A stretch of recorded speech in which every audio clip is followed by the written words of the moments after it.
What's up mga katsoy? Sinamahan ko lang yung ano ko sa pag-aaralan niya, examan.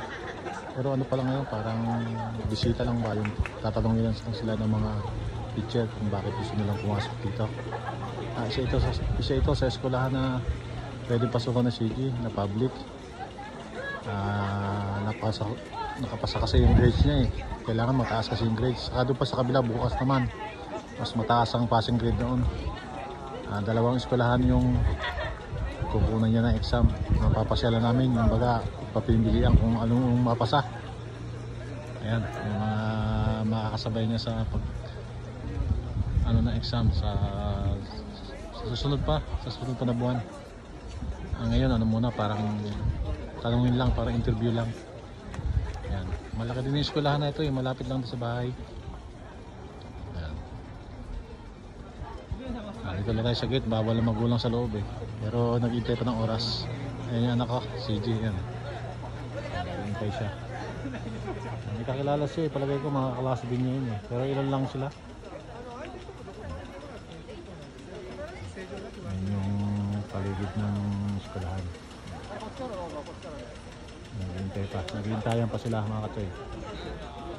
Sana makapasa si CJ dito kasi malapit din sa bahay eh. Sakay lang ng tren tapos tawid lang ng daan. Ayun na. Pero doon sa kabila mas malapit, bisikletahin lang. Dumadating pa ng mga magulang. Ayan, pero tingnan din yung mga anak nila. Maganda yung eskwelahan, malaki. Ayun o, ayan, pangalan ng eskwelahan.